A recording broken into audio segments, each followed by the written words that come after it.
որը մենք կանենք մեր փաստաբանի հետ միասին։ Շնորհակալություն։ Պարոն Աղազարյան, ես արտահերթ հարց ուղղեմ ձեզ վարողի իրավունքով։ Երկու շատ պարզ հարց։ Դուք ասացիք, որ երկդաշինքի ղեկավարի պաշտոնից հրաժարական եք պահանջել պարոն վարչապետի այն ժամանակ, նաև ասացիք, որ Մարությանի դեմ միակ խոսացողն եք եղել վարչության նիստում, եւ ասացիք դրանք կարող, ես ճիշտ հասկացա, ուզում եք ասեք, որ դրանք պատճառ կարող են հանդիսանալ, որ դուք քաղաքական հետապնդման եք ենթարկվում Հիմա ուզում եմ հասկանալ, բա դրանից հետո 3 անգամ դուք պատգամավորական ցուցակում եք հայտնվել, ոնց է եղել, որ դրանց պատճառով դուք ոնց որ մեկուսացման չեք ենթարկվել այն ժամանակ, 3 անգամ դուք ընտրվել եք ազգային ժողովի պատգամավոր այդ ձեր ասած դրվագներից հետո։ Եվ երկրորդ հարցը, ուզում եմ դուք այս հարցին պատասխանեք, շատ դրվագներից խոսեցիք, մանրամասնեցիք այս գործի հետ կապված, ուզում եմ դուք ասեք, դուք ուզում եք արդյոք պահպանել պատգամավորական անձեռնմխելիությունը, թե ուզում եք այդ անձեռնմխելիությունը դուրս բերվի եւ դուք գնաք եւ այդ ձեր ասած հարցերի վերաբերյալ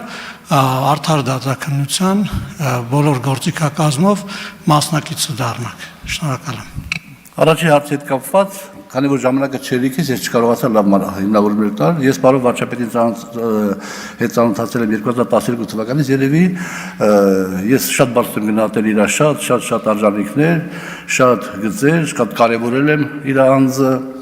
եւ ես որոշում եմ կայացել նաեւ իր համաձայնությամբ, որ լինեմ այդ թիմում, բայց բոլորս էլ ունենք թերություններ, յուրաքանչյուրս ունենք թերություններ եւ այդ թերությունները իրավիճակների համապատասխան զարգացման դեպքում մեկ զարգանում են, մեկ չեն զարգանում։ Նա պարոն վարչապետը ուներ թերություն։ Ինքը իրեն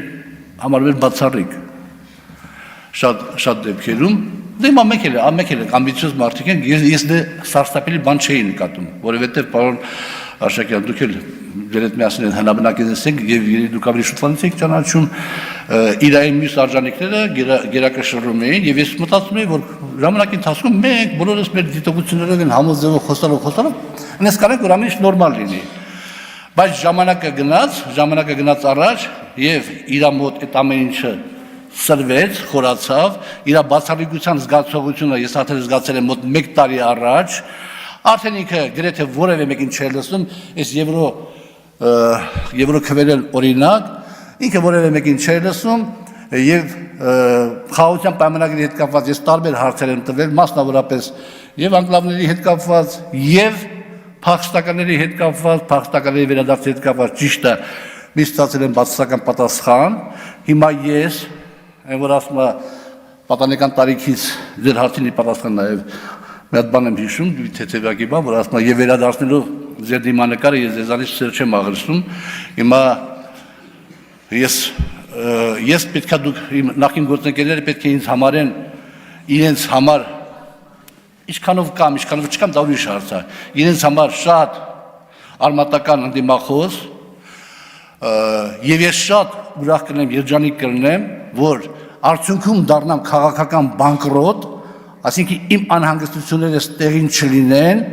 այն որ ես ունեմ, նորից եմ ասում փախստականների վերադարձի գծով մասնավորապես,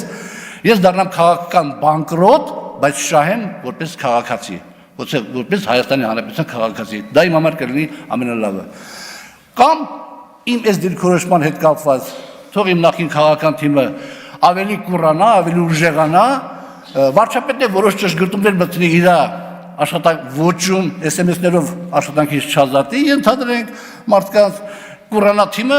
եւ այդ հարցերը լուծի։ Ինչ վերաբերում է ձեր մյուս հիմնական հարցին, թե ես կուզեմ այդպես լինի, թե չեմ ուզում, ես իմ հարցազրույցներին բազմաթիվ անգամ ասել եմ, որ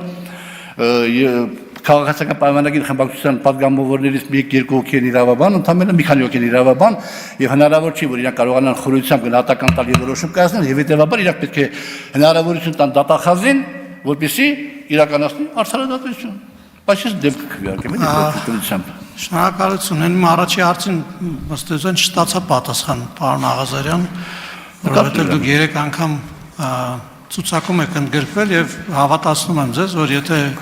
ցանկություն չլիներ, որ դուք ցուցակում լինեք, դուք չէիք լինի, այսինքն այդ ժամանակ պարոն Արշակյան ես չընդուներ այդ ձեր արած հայտարարությունների եւ քայլերի համար, որոնք դուք թվարկեցիք, չէր լինի ուղղակի եւ որպես արձագանք ես ճիշտ եմ հասկանում, որ դուք հիմա ասում եք, որ դուք կարիքը չունեք այդ անձեռնմխելիության եւ մեզ հորդորում եք, որ մենք այդ անձեռնմխելիությունից ձեզ զրկենք, որպեսզի դուք գնաք եւ առերեսվեք այդ քննությանը։ Դες ճիշտ եմ հասկանում, խնդրում եմ այդ ուղիղ ասեք, որովհետեւ ձեր պատասխանից ես դա հասկացա։ Դե հիմա պարոն Արշակյան, պարոն Փաշինյանի հետ կապված դեր հարցադրումը, որ այս ժամանակ եթե այդպես հրապարակից ոնց եմ հայտնել ցուցակներում,